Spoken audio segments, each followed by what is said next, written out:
And good, happy 4th of July morning, everybody. Congratulations. You made it through the week. Another week of amazing food safety, food quality, great products that we're all going to barbecue and eat today. And food safety is something that is just expected, but we know here that that's not true. So on this 4th of July, Elena and I want to thank you for all that you do and for checking in here on the 4th of July as well. So if you're new, welcome. Pull up a chair. This is the Food Safety Chat Live. My name is Bryan Armentrout with the Food Leadership Group. And every week at this time on Fridays at 8 a.m. Mountain Time, 10 a.m. Eastern on LinkedIn and YouTube, we do a live stream.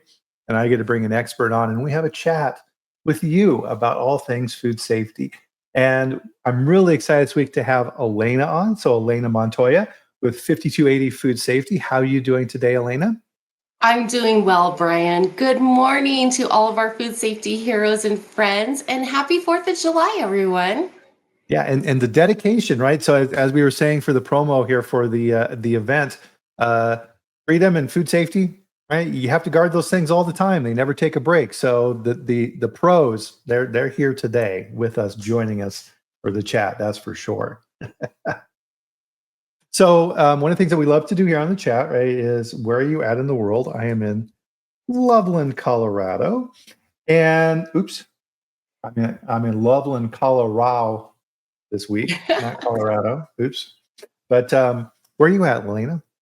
I'm in Aurora, Colorado. We're practically neighbors, Brian. Yeah, probably what, an hour or so away from each other. Yeah. Good morning, That's Jill and Michelle.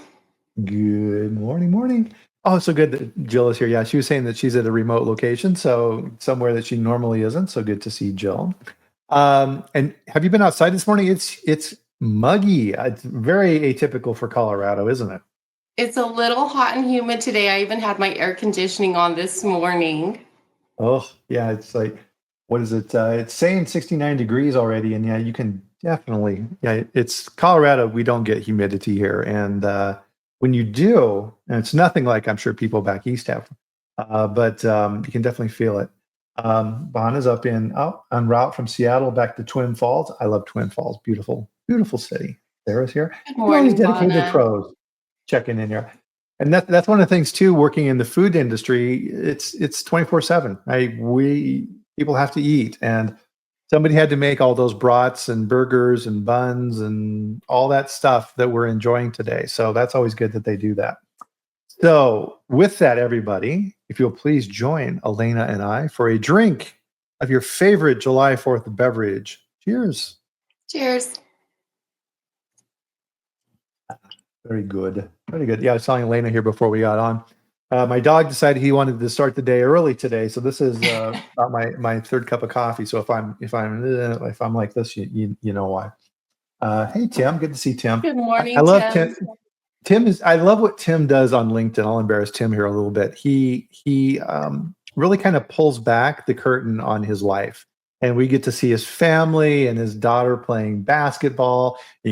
Ripping away the rebound from the other girls, and then the ref blows a whistle, and everybody just kind of standing there like, "What?" Just super cool. What he got his roof redone on his house I recently. was going to So say, I tune in just for the home improvement projects and pro tips. oh yeah, yeah. Tim's much handier than I am.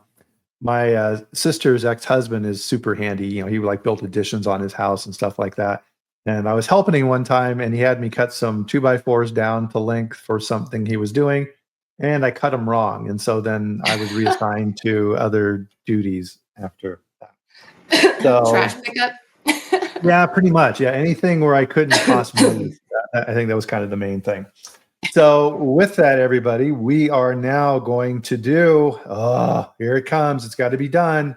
Got to be done. The dad joke. Elena, are you ready for the I'm dad ready, joke? Brian. And as we talked about, my lawyers require that I put a disclaimer up here. So here's the disclaimer.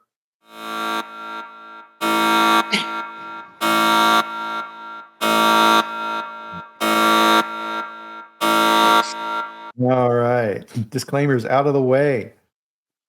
All right. Dad joke. Elena, what did the colonists wear to the Boston Tea Party? I have Well, of no course, idea. they wore their T-shirts. Oh,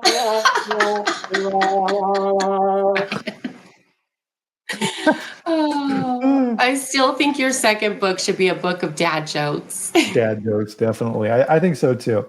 Um, so with that, I mean, it's with our topic here today. Um, I think it's really important, right? 'Cause this is on my profile picture, and really this is for consulting and everything else. But we see, it seems like, Elena, more and more profiles on LinkedIn with that little thing around there, right? Open to work. And people are, jumping into new opportunities. There's lots of change going on right now, isn't there? Industry is inundated with change on a daily basis, but I think the open to work one has been one that has affected so many within our industry.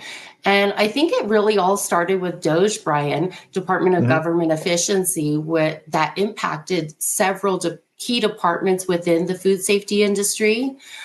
Also, I see that a lot of companies these days are restructuring to a leaner business model to remain profitable. Yeah. Definitely. And building out that skill set of what you need to be successful in your roles is really, really important. So actually we have two videos here today. So for the second one, I'm going to embarrass you a little bit here, Elena.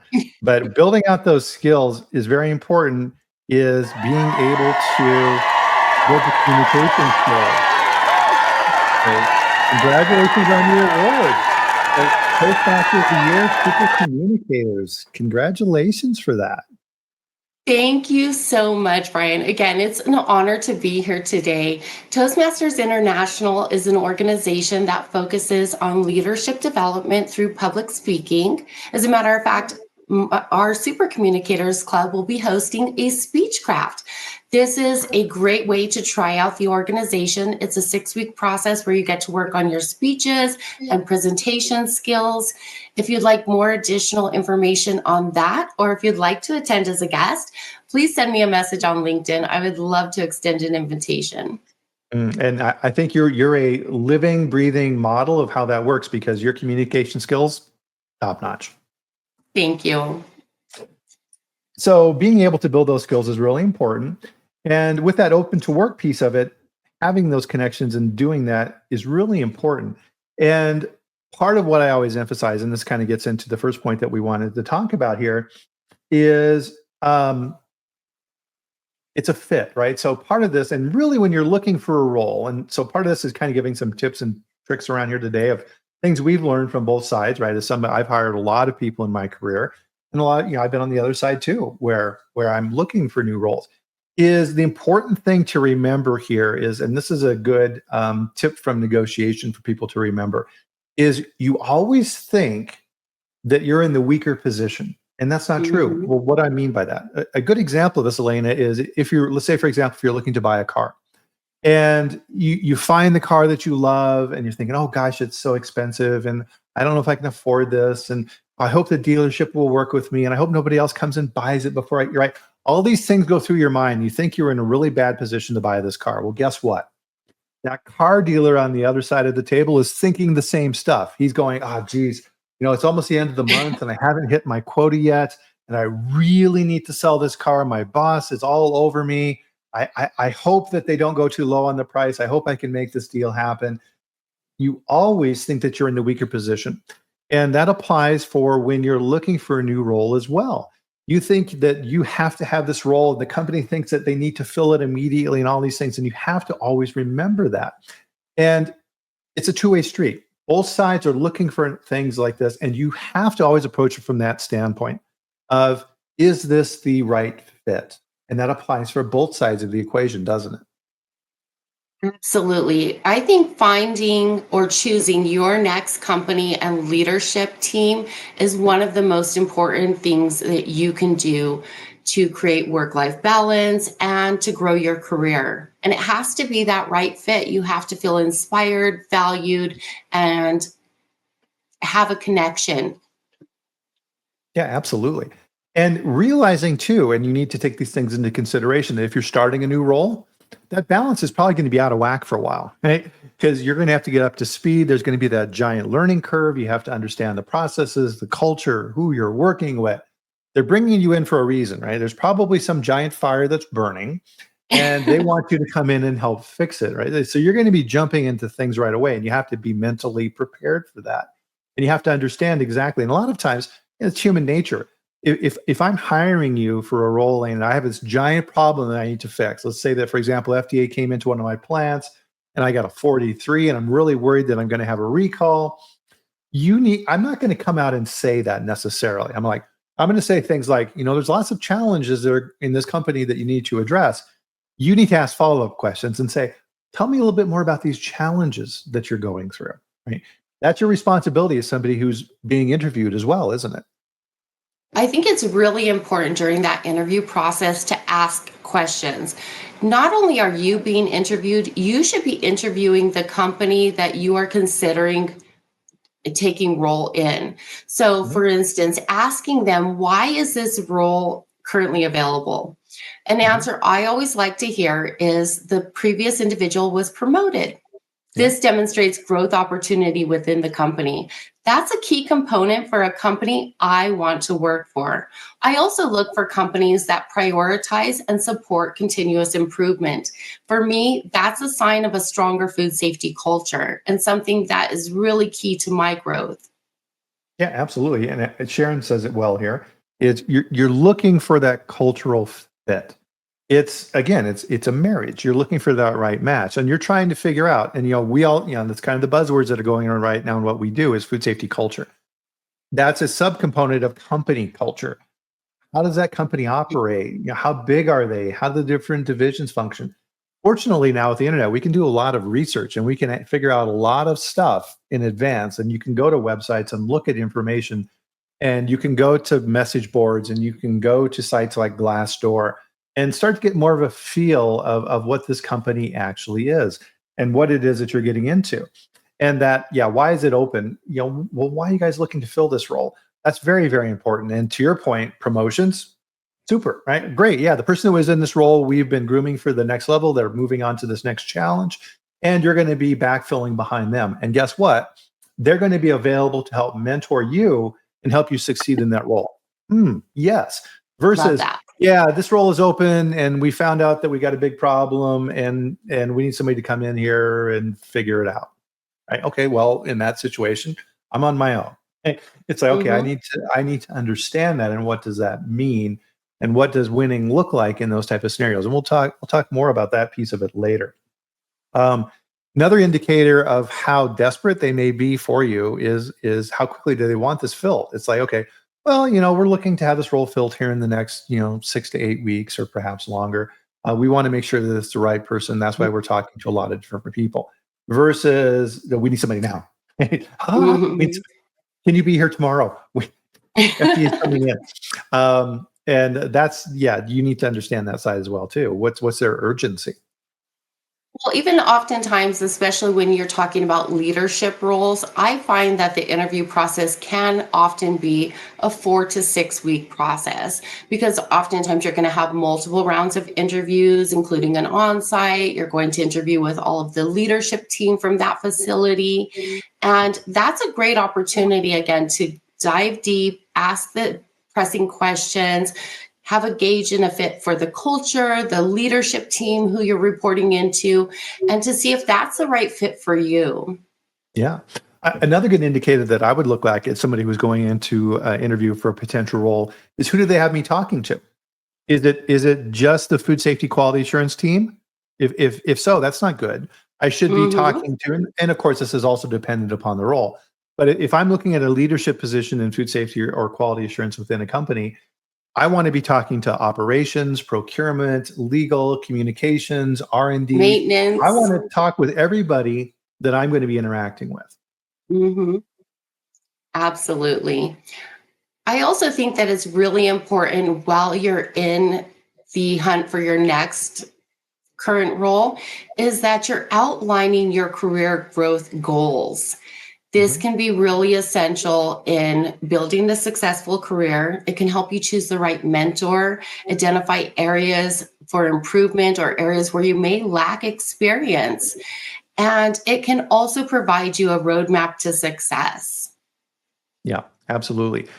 And part of this is as you gain experience, one of the things that you're going to learn is when you're in college, university, and then you think you've got everything mapped out in your life. Guess what? Doesn't go that way. It never goes that way. You need to understand the general direction that you want to go, but you have to be able to pivot and adjust along the way. And one of the questions I would often ask very early, this would be even during the screening process, is are you willing to relocate? And for a lot of people now, the answer is no. And in the food Mhm. industry, that's a big problem, isn't it?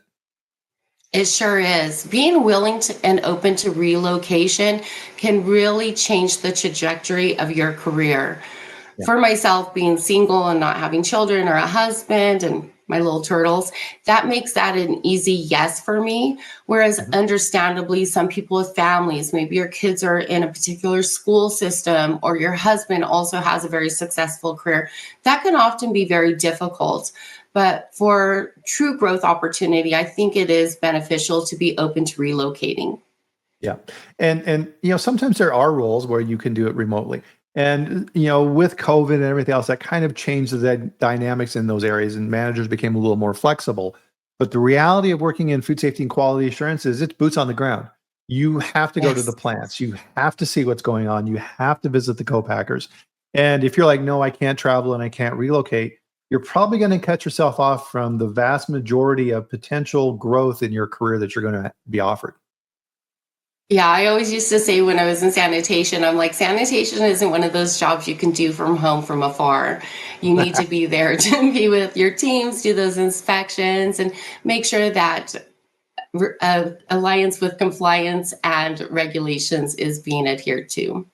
Yeah, and it's one of the things in the food industry, you have to love it. I love visiting plants. You learn so much. And you just get in these modes, right? When I visit a plant, I'm doing this all the time.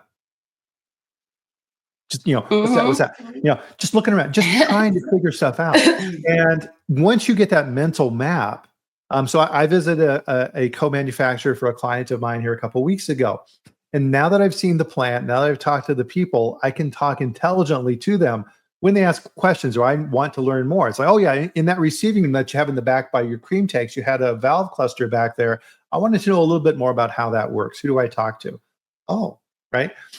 They know that you understand their plant now. And for operations in production facilities, that's their world, right? If you work in management in a production facility, that's your life. You're there 60, 70, 80 hours a week or more if you're the plant manager. That's your world. And they're very proud of that. And if you want to be part of that, you have to live in their world. Absolutely. I've even suggested to some of my mentees in the past, if you're going to visit a new facility and you're not familiar with their process, watch some how it's made videos just for general Oh, information. yeah. I love those videos. They're so cool. Those are so Um, fascinating. Yeah, it's just like you learn, and you see a lot of the same equipment doing different things. It's Hmm. always super cool. So we also have the advantage, as we referenced earlier, sites like Glassdoor. Be careful with Glassdoor, though. A little caveat on that: people who rate companies tend to be people who are disgruntled. Right. So it was True. an employee. It's like complaints, right? It's only the people who are upset do these things. So be careful with that. Another good resource, of course, then is LinkedIn and your connections on LinkedIn. Odds are, from one or two connections within LinkedIn, somebody who works at that company you're connected to or used to work at that company, even better. Right? Reach out to them, say, hey, I'm interested in this company. What can you tell me? How did you like working there? Asking these questions and getting that non biased opinion and doing that detective work. The more that you do up front, that comes through. That comes through in the interview. And that tells the people that you're talking with that you're taking this seriously and that you care. Yes, I think networking can be an underutilized tool, especially when it comes to finding open positions or just being able to build a network of food safety or subject matter experts. These Yeah. experts can often be the foundation of your phone a friend when you're facing challenges in that particular role. Yep. Yeah, Evan, yeah, I couldn't remember the name of the show. Evan got it here for me. How It's Made. Yes, I love that show. I love How It's Made. It's Um, such a great show. yeah. And so there's an important thing, and I want everybody to kind of underline this as we're going through our talk here today, is there's a rule in place that I've always followed, and it's really, really important, is you work for a boss, not a company. Like, what? Right? No. That person that you're working for, and you'd reference this as well, Elena, who's mentoring you, who's helping you grow. That person that you report into is incredibly important, incredibly important. You need to make darn sure that that person that you're going to be reporting to is someone who's going to help you grow and develop and further your career. And these questions that we're talking about here today are designed to help figure that out. If you have a great boss, you can be in a mediocre company and still succeed and do well and grow and learn. That boss is protecting you. They are helping you. And there's things that they do that you'll never see. And the converse of that is you can have a fantastic boss who works in a company, to your point earlier, Elena, with a bad culture or it's just not a good company. There's only so much they can do. There's only so many battles they can fight, and you're going to suffer because of it. You need to figure that out. And that should be one of the main priorities within your interviewing process. I think it's so important choosing a leadership team that is supportive, that is collaborative, that inspires you and supports your growth. That can mean a huge difference in your ability to grow. I, in the past, have left companies with poor leadership or just not the opportunity for advancement or growth within the company, as that's really important for me as I continue to evolve in my career path. Yeah. And it's kind of a yin yang, good, bad type thing. So it used to be, as an old coot like I am, the rule when I was starting in my career is even if you make a bad decision, you stay at that company for at least 5 years, because if you don't, you become labeled a job hopper. And oh, that's super, super bad. You're not going to stay here very long. I don't want to hire you. That's changed, I think. That's definitely not the norm anymore, Brian. I think our industry and many industries alike are seeing more of a two-year turnover where people are staying in role. And I think that's more acceptable these days as opportunity for growth and advancement continues to change in the market. Yep. And this is also a golden rule here as well, too, is have your answer ready for when they ask you, well, why did you leave your last role? Never badmouth your old company. Never badmouth anyone. That comes back to bite you more times than you even want to contemplate. That's really, really bad practice, and it's unprofessional. Well, it's also an indication of your character and how you're Yeah. going to address issues within the company while you're in role.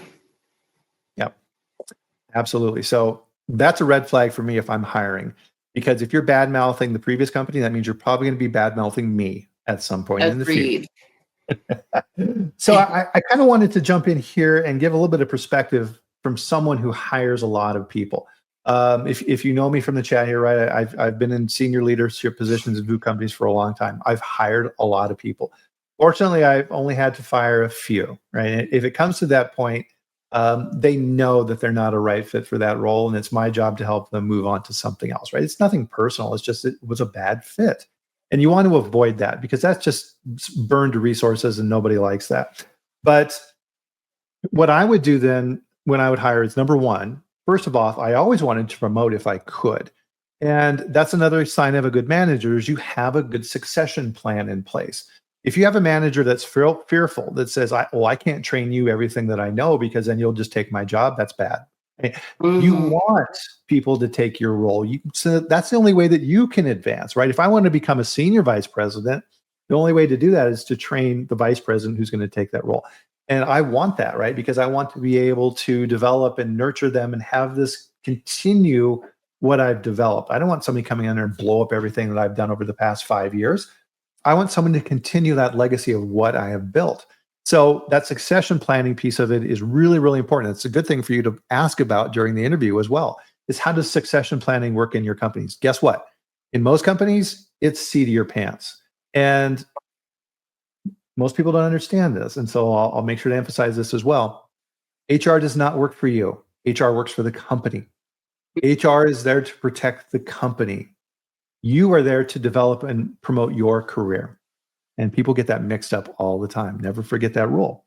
I would use trusted recruiters. If I didn't have anybody internally that I wanted to promote at that point in time and I had an open role, There's a handful of recruiters that I still use to this day. And if people Mhm. contact me on LinkedIn, I will refer them to those recruiters that I trust.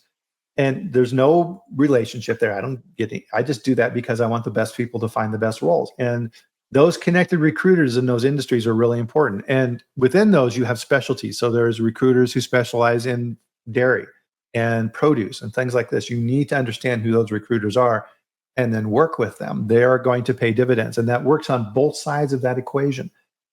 Recruiters are extremely valuable in helping figure out the employees, right? We see this on LinkedIn. There'll be a position posted and you'll go to look at it and it'll say over 100 people have applied for this role. Right? There's people out there just hitting apply, apply, apply, apply. And, they're just trying to, oh my God, please, I need a job, right? And they'll probably be doing that again in 6 months again, too. As part of the system now that we have to live with is it's a screening mechanism in place. And a lot of that is AI, a lot of that is keyword search, and HR is doing a lot of that work. And so you may get sorted out when you don't deserve it. So that's where those connections and understanding who the people are and having that relationship comes in very handy because they can put in a good word for you.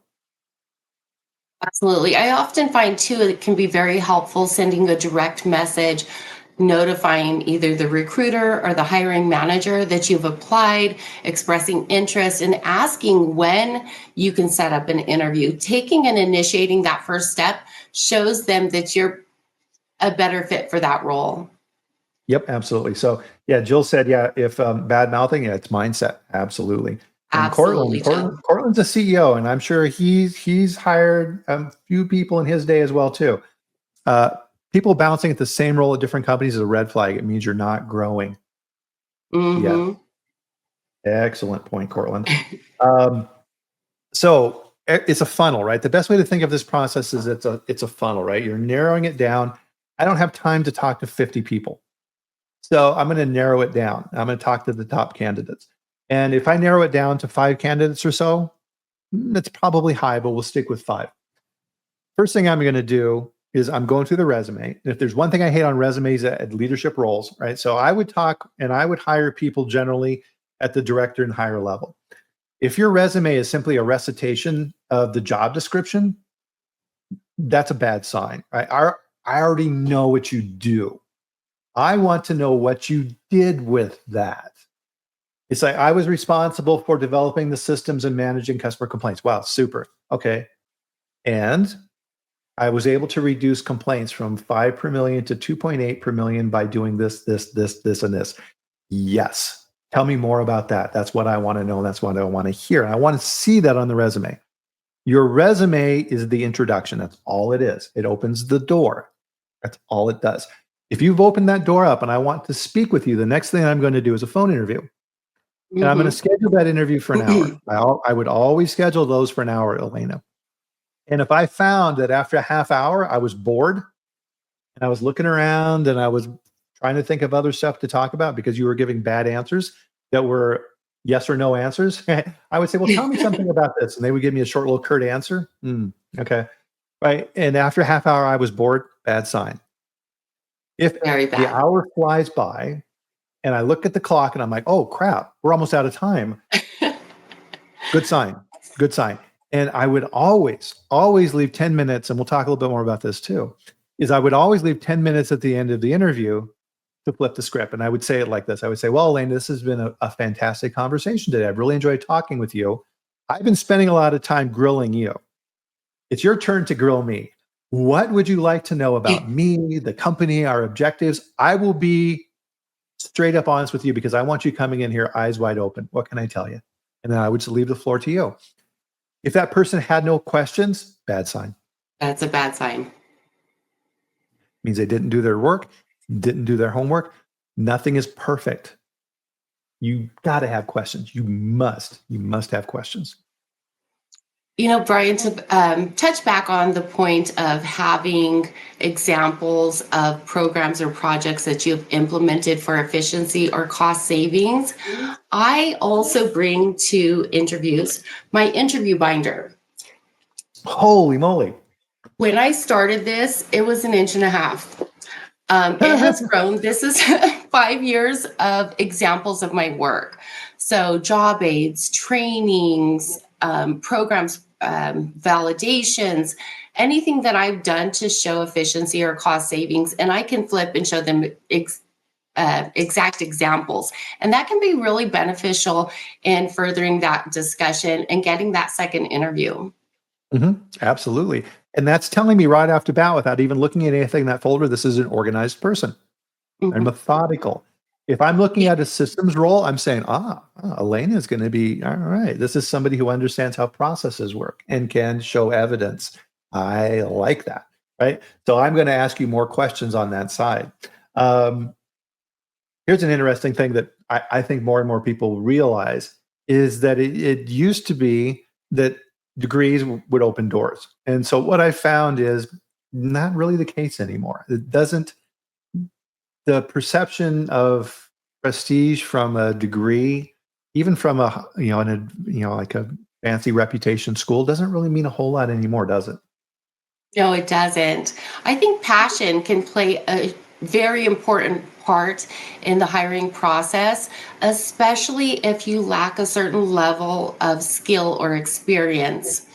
I find that having a willingness to learn and demonstrating a commitment to continuous improvement, along with a great attitude, can get you far in any industry. Yeah, absolutely. Another technique that I was just thinking of that people might want to consider so part of this is, as we talked about, Elena, this is a two-way street, right? And you're looking at a new role and you're out there searching and you're looking for different companies and you have your criteria list of things, just like you're shopping for a car. And you've targeted particular companies that you may want to work for. And you may not have contacts within that company. Consider doing an informational interview. People love to talk about what they do. And you can contact people and say, hey, listen, hi, my name's Bryan, and I'm doing some research into this field, and I would like to interview you about what you do. Now, you don't want to be sneaky about this, and you don't want to be setting this up for a job that you're already targeting, right? That's a little, right? Because that's going to come up later, because you're probably going to be talking with that person again. They'll be like, hi, right? That's awkward. So you want to do that in a way and looking at a company that you're thinking about. And so it's a really good way to gather information. And nobody really does that. It's scary in some ways, isn't it? Absolutely. For any of you that are, additionally, I'd like to mention for any of you that are new to the hiring process, Bryan has some great resources in his book, New Manager Mindset, including informational interviews, interview guide, evaluation form, and additionally, an annual development plan. So those are some great resources for some individuals that are new to hiring. Yep, absolutely. Thank you for that. And something else that you need to understand too is the more important the role is, the longer the process is going to take. Right. So if you're interviewing for a director, VP type position, it's going to take a while because there's going to be a lot of input, and you want to see that. If they're hiring really, really quickly, like we referenced before earlier, they got a problem and they just see you as somebody who's being brought in really quick to fix that problem. That tells you a lot about the company, right? They're very reactionary. They're not very organized. They're firefighters. Do you want to be in that type of environment? That's a clue right there. Absolutely. I'd just like to touch on some of the comments. When I was mentioning validation, the validation I was mentioning was for new equipment validation when the company was expanding. So no trade secrets were shared. Good old Cortland. Yeah. So Duncan had said here that he did something similar to you. So he had a folder like that when he would ask for a pay raise. Absolutely. Right. I love And that. that's always something that's very important to remember as you're looking at this process is pay is a reflection of value. What do you bring to the table? And your goal is to demonstrate value. So anytime you have a role, it doesn't matter if $50,000 a year, whatever you're making, you have to make more than that to justify your position. And it has to be a lot more than that because you have to pay the taxes and the salary and the insurance and everything else. So if you have a $50,000 a year job, it's costing the company another 50% on top of that just to have you there. So it's already $75,000 a year that they're in the hole just having you sitting there.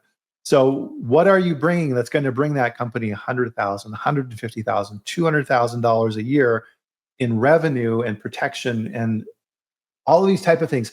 Think about those. How do you demonstrate that? How do you show that to that company? How do you manage worth?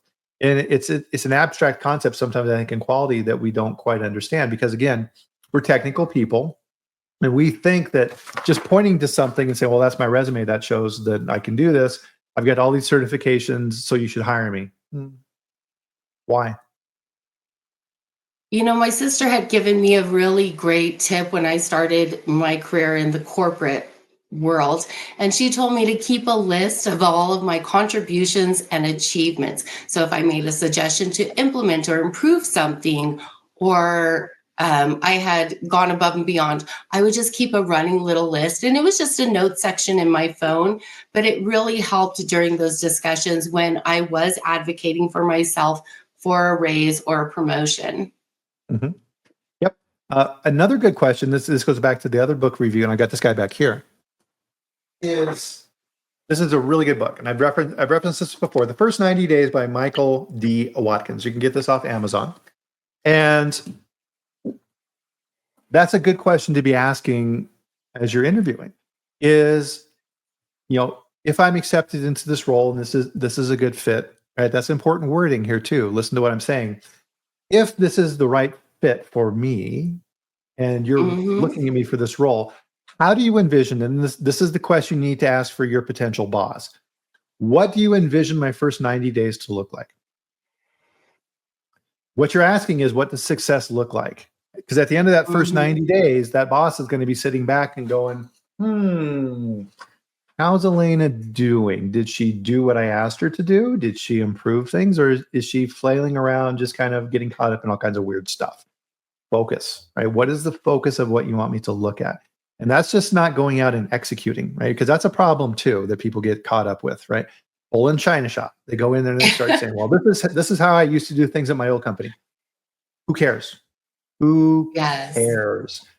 You need to go in there and understand. And part of that first 30 days, and in the book, they go over this really, really well, is establishing what success looks like. Who should I be speaking with? Who do I need to understand? How do I integrate in? What do my objectives look like? What do I want to be doing? And constantly touching base back with your boss to say, okay, here's what I'm doing. Does this make sense? Should I be course correcting? And getting that understanding. Building that relationship with your team and your boss during that first 90 days is 90% of your success in that role. Absolutely. That's actually one of the key questions I ask during every interview is what area do you or areas do you feel would benefit from improvement, and what is your timeline? This Yeah. helps me build a roadmap for success and make sure that I'm aligned with their perspective and trajectory for that department and that role. And then it allows me to share experience related to the topic and can really be so beneficial. Another thing, as a leader, I always like to let them know that in the first 30 days, I'm not making any changes. This Hmm. is an observation period. I need to build relationships. I need to work out on the floor with my team and with the other department leaders, as well as I need to learn the process and observe the process to see what works and where opportunity lies. Getting feedback from those people out on the floor that those changes are going to affect is one of the most valuable and important things that I can do as a leader. Yep. And that's a great segue. And there's amazing comments in here, guys. Keep them coming. Um, and really what I'm looking for here is, do you have the ability to think in terms of systems? Scott Adams talks about this a lot. There's a distinction between goals and systems. And probably the best example of this is, let's say, and most people do this, you set a goal that says, I'm going to lose 20 pounds. That's my goal. I'm going to lose 20 pounds in 3 months. And I'm going to set this up as a SMART goal. I'm going to measure it and all these type of things. Okay, that's great. And you may succeed at doing that. And then you gain it all right back. Why? It's because you didn't have a system in place. Yeah, you can achieve that Yes. goal in the short term, but the system is what keeps the weight off. What you should have is a system that says, I am going to create a system that allows me to exercise on a regular basis, allows me to have a good nutritional food that I'm going to, I'm going to figure all these things out. And then guess what? The weight loss follows the system, and it happens as part of your lifestyle. And then you modify and your system becomes what you do. It's not the goal. I'm always looking for the system side of things. Absolutely. And this ties into, and this is something you wanted me to bring up here in the chat today, and this is something over in the book. And so for me, this was one of the big aha moments from my career. And I was in a role where this was my first leadership position within quality. I was running quality for a company. I was in my early 30s. I had no idea what I was doing. They had major issues with their quality systems, and I wasn't quite sure why. And I was trying to figure this out.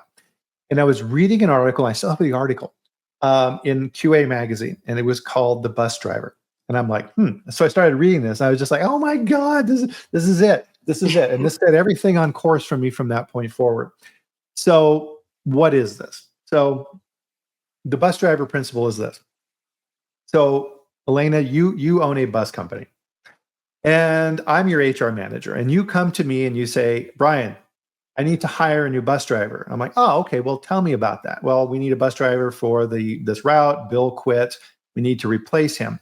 Okay, well, should we use our standard resume? Yes, that's fine. What are the hours of operation? So as the head of HR, I'm going to get criteria from you or what you're looking for in that role. Same thing that a good recruiter does. Then I'm going to start going out in the marketplace and finding candidates to fill that bus driver role. Then I screen people, I get rid of the people who don't fit, and then I bring candidates to you. And your role then is to interview those candidates and say, okay, is this a person I want to hire or not? So in that scenario, let's say that I'm the person interviewing, you would start asking me questions and say, okay, Bryan, well, welcome to our company. We're glad that you're here. We have an opening for a bus driver. Yes. Are you familiar, Bryan, with the Model 17 yellow bus? Yes, absolutely. I've driven that bus for 20 years. Well, why are you looking for a new job? Well, the company I was with had a big layoff, and I got caught up in that, and so I'm looking for a new role. Do you have any bad driving history? Have you had accidents or right? All of these type of questions to figure out if I know what I'm doing as a bus driver. And let's say that I get through that screening process and you say, congratulations, Bryan. We're really, really happy to bring you on board. Welcome to the ABC Bus Company. Yay, right? I've been hired. So the next step then is what? And this is where companies really screw up is, okay, I'm hired. And now let's say that you're my supervisor. And it's like, well, Bryan, welcome to the bus company. Well, Elena, I'm really glad to be here. Great. Let's start your training. Here's a manual of all the stuff that you need to know. Read through all this stuff. Go sit in that conference room for the next week, and I'll find you after the week. Really, what's going on in that scenario is you just don't want to be bothered with me, right? You got shit to do, and it's like, oh God, all right, the new guy's here. Okay, fine. Go read the materials, and I'll find you later. After that point in time, the real training starts. So then you sit down with me and say, okay, Bryan, let's go over all the nitty gritty, what you need to know. So you already know how to drive this type of bus, right? You have the basic qualifications. Yes, I know this model. Okay, show me. And I show you how to turn on the bus and start it up and do all the things that you need to do. Then you're riding along with me and you're training me. It's like, okay, here's your route. Here's your hours of operations. When you drive to this neighborhood, be careful. There's some crazy characters in this neighborhood that you need to watch out for. Don't open your door at stoplight. And all these type of things I need to watch out for. Then you start telling me things that I need to know of exceptions. Okay, Bryan, here's what you need to do if the bus gets a flat tire. Here's what you need to do if you get in an accident. Here's what you need to do if the cops pull you over. Here's what you need to do if you get caught in a snowstorm, right? All of these scenarios that can happen to me as a bus driver. It's like, okay, great. So you're going through and training me with all these activities and everything else. And something always happens after that training period. Let's say it's 2 weeks that you're working with me for that bus driving job. Your boss then is going to come to you and say, hey, Elena, yes, manager, how's Bryan doing, the new bus driver that we hired? And you're going to give me one of three answers as the boss. You're going to say, hey, Bryan's doing great. Bryan, he's picking stuff up. He understands how to use the bus. He's competent. He's showing up on time. Good. I think we can let him be on his own for the route next week, starting next week. Okay, great. The middle ground is Bryan's okay. I'm having to repeat stuff. He doesn't quite understand some of the things that he's doing. I think he'll be okay, but we're going to have somebody kind of working with him to make sure that he stays on track. We'll have to keep an eye on him. Okay. Third option is, of course, okay, yeah, Brian's worthless. Oh my God. He's been late 3 times last week. I think he was drunk on Tuesday. He tried to start a fight in the break room with another employee. No. Brian's toxic. Cut him too, right? I don't know how this guy got through the door, but this is a knucklehead. We do not want the pain. That applies to every single role in a company. It does. Now, how does this long story apply to systems? And this is why I think we really screw up in the food industry is we write documentation to the complexity of the task and not to the skill of the individual. So in those scenarios, right, if I'm a bus driver, I already know how to drive the bus. That's part of my training. What I really need to know is what do I do in those exceptions? Those things that I mentioned earlier, I go into a snowdrift or whatever. When do I elevate and contact you as my supervisor to say, hey, boss, I got a problem? And what does that boss do about it? What's that escalation process within the plant? What is that escalation process? What are those trainings? And trainings is always 2 things. It's your documentation process training, but the on-the-job training is where 90% of everything actually happens. That's how you have good bus drivers. This is all dependent upon competency. So in the plant, if I have temp workers who are stacking product at the end of a production line because I need a little extra help at the Christmas, they have absolutely no leadway in what they do. It's exactly, here's what you do. Here's some yellow feet on the floor, stand here. That's Elena over there. That's Elena. She's your boss. You do whatever she says. If you do not do that, you leave the building immediately. You are fired. You're an idiot. They need to know exactly what to do, and they never have access to the actual food product, only finished areas where they can't cause any trouble. The farther you go up in that hierarchy of complexity, and here's the interesting piece of this whole story, is the less information and documentation those people need. What? Yeah, it's true. We'll use a dairy example here, Elena. If I'm in a dairy plant, where do I put my most experienced people? I put them on the critical tasks, the pasteurizer operator, the packaging machine filler, the critical points in that process. They're the people who've been in that plant for 20, 30 years. They know exactly what they're doing. They don't need a 50-page worksheet of what I need to do in my work instruction. What they need to know is, what do I do if it doesn't work? What if my RTD thermometer on my pasteurizer fails? What if the holding tube doesn't operate properly? What if I don't have good cut in, cut out, et cetera, et cetera, et cetera? How does that get elevated within the company for decision making? Systems. You need people in what we do who think in terms of systems. Super important. And I apologize for the long story, but it's a lesson that most people do not understand. I've been to a lot of plants, and I always look for understanding of these principles, and most plants don't understand it.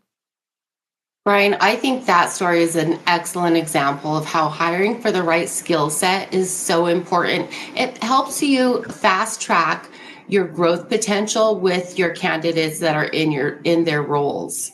Yeah. Instead of having to start from scratch, building that initial foundational learning, and then building the skill and competency to make those critical decisions when they need to be made without supervision.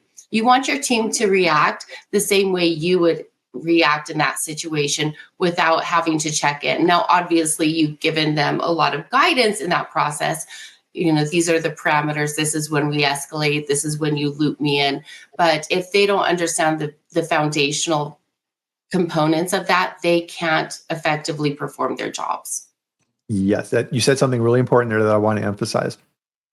I want to be able to essentially have my team become an extension of me. I want them to understand absolutely what I want them to do, and I want them to know the words coming out of my mouth before I even say them. Okay, we need to go check with Brian. Brian's going to say this. What did Brian say? He said that, right? Yeah. in what we do, consistency is leadership, right? Understanding that this is what Brian believes in, this is what Brian is going to do, and this Brian will never deviate. And it's important to understand food safety versus food quality versus operations, because there's differences in those. And you need to teach those. Food safety, no compromise, right? We talk about that all the time here. Food quality is a business decision. It's going to impact complaints. It could impact sales. It's a risk-based decision. And in quality, you need to be able to supply the data to management to make the correct decision. And that's a system approach. And that's something that I'm checking for when I interview people. Do they understand that? That's a very important differentiation between food safety and food quality. Yes. And back to the interview piece, one of the questions I always ask, and in my book, I go into this. There's 4 sections in my book: quality and quality systems. The bus driver principle that we just talked about, teeny little portion of what I was talking about in the book.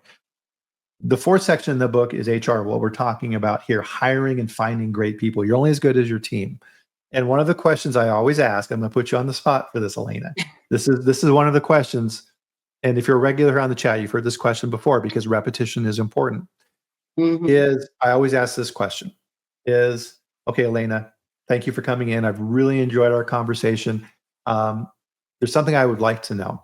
So you've had a really great career so far, and you've done a lot of amazing things. As you look back and you reflect on that, what are the 3 things that you're most proud of so far? And for me, continuous improvement and learning development, because oftentimes the majority of the roles, especially in my earlier career, I've been given those roles without knowing anything and learning everything related to those roles. So my passion for learning, my passion for leadership and developing teams, I think that's something that every company seeks to find in a candidate, that you can support growth in your team and drive results. And then, of course, being an effective communicator. I think being able to communicate with your teams and with leadership is essential to success in any industry and in every role. Right. Good answer. And so part of this is 80% of the candidates I would interview couldn't answer that question. They would give me vague generalities. What this allows me then with this open-ended question is I can now choose one of those 3 things and I have a more in-depth conversation with you. So I can say, okay, well, Lane, that's very interesting. Around communication, what else can you tell me about that? And you can talk about Toastmasters and some of the accomplishments and other things that you've done in that area and how you've applied those to what you do. And Cortland's reflecting this back too around systems. You're demonstrating to me that you can think in terms of systems. If I do this, if I implement this, if I create this, if I go in this direction, I can now measure and manage these things associated with that. And if it doesn't work correctly, I can course correct. Something else I constantly talk about on this show all the time: plan, do, check, act. Everything in what we do is plan, do, check, act. You have to be able to explain things in those terms. And I would refer to that as you have to be able to tell your story. What's your plan? Here's what we did for complaints. We had a system in place that wasn't very good at measuring complaints. I don't think that we were getting to the true source of what consumers didn't like about our products. So what did we do about that? We created a new interview process and we created a website and we reached out to our top influencers, those people who are buying our products all the time, and we talked directly to them. And we checked our premises to see if we were working and actually measuring with what they were concerned about. And we found out we weren't. There was a defect in our product that we considered minor that our consumers hate, absolutely hate. As a result of that, we were able to modify our process with R&D and build that into our product, and our sales are now up 50%. That's another great story from your book, Bryan, The Goldilocks Effect. Yeah, absolutely. You have to read the book, learn that one. Yeah, read the book. And so what I did was I just told you a story. I'm through that story, which I just completely made up off the top of my head, I'm demonstrating passion. Oh, yes, we found this. And I'm telling you, I like to find challenges and problems and fix them. And I get joy and satisfaction out of that. Making things better. That's what you want from quality people and food safety people. I want to make things better. And that's why I always explain to my teams is your job description of what I hand you is the base. That's what I just expect on a day-to-day basis. Your objectives are what you're doing to make the company better. Let's figure out what those things are. And at the end of the year, I'm going to be judging you against those. And guess what? We're going to have monthly and quarterly meetings so I can keep you on track so that you're not surprised at the end of the year. Because if you're surprised, that means I failed as a manager. Absolutely. I like Michelle's comment of turning a negative into a positive. I think Yes. that type of storytelling and the interview process is so essential. When you present a challenge or an opportunity and you turn it into a success, that shows that you're able to add value and that you go above and beyond. Yep. As managers, we are here to solve problems. So when our team comes to us on the floor and says, "Hey, boss, got a problem?" It's now our problem, right? It's not their problem anymore. It's our problem. So you have to make sure that to understand, number one, they have the authority to fix things and they do that on their own, right? You're not there to solve all their problems for them. Mhm. Once it escalates, that's what we were talking about with the bus driver principle. Now it becomes your problem. A load of milk shows up for receipt and it's out of spec for temperature. Yeah, They can't fix that's a, that. I'm the supervisor. that's It's a my huge job problem. to fix that. Um, Mhm. what this all boils down to, and we're at the 5 minute mark here, Elena, already. So we'll kind of bring this back up, is this saying, and if you're a regular on the chat, you've heard me say this before, is we had a saying at White Wave that our CEO had, which was, we want to be easy to work with. And then he would explain what he meant by that. It's like, if we are making it difficult for our vendors to get paid when they send us stuff because we're delaying their invoices or giving them the runaround, we're not easy to work with. If we're making it hard for our consumers to reach us if they're not happy with the product and we can't satisfy them, that means we're not easy to work with. If we're making life difficult for other departments because we think that's our job and our only job is to work in quality and I don't care what procurement, that's not being easy to work with. And he would give these different examples. And I was like, that is 100% right, 100%. And I use that standard to this day. If I'm working with a client and they have a co-man or something, or they're working with other people and they're difficult to work with, I'm like, no, fire them. Find somebody better. 80% of your Mhm. problems come from 20%, the good old Pareto rule. That 20% is causing 80% of your grief. Get rid of the 20%. Figure that out. Make your life easier. Be easy to work with yourself. And that principle just works in so many ways. And so that's what I would be evaluating with, right? All the technical stuff, everything else, that's all great. But are you easy to work with? Am I going to enjoy working with you? When I come to your office, Elena, and say, "Hey, Elena, I got a second," you go, "Absolutely. What can I do for you?" Right? Or if you look up at me and go, right? Like, another thing, right? Right? Uh, Dustin was on here, a CEO here a little while ago, and he summed it up really well, this visual. He's like, if I'm a CEO and all the head of quality brings to me your problems, and I see you walking at me down the hall, and you got this look on your face like this, and you're walking down the hall, I'm going to turn around and walk somewhere else. Yeah, I remember that episode. Everybody wants to work with people that are easy to work with. And I think that's why it's so important to collaborate and to support one another, because there's going to be a moment in time where you're going to need that other department or department manager's support. And you're going to want to make sure that you built that relationship of influence where they're equally happy to make time for you and listen to your cares and concerns. Yep. Cortland wants to terminate 80% of my team. Oh, stop. Cortland needs to do a better job hiring. That's what you need, Cortland. Portland doesn't understand the Pareto rule. Right. It's But 20%, not 80%, Cortland. and a lot of times, and this is kind of the closing thought for me on this, is a lot of times we forget in quality, right? We're these technical people and we think that we live in this little, nope, I'm quality assurance and food safety and that's what I do. And no, you don't. That's part of what you do. You're part of a company. And if that company is not making great products that people want to buy and the company's growing, nothing else matters. And you're there to support that. And that means helping the other departments understand what we're talking about.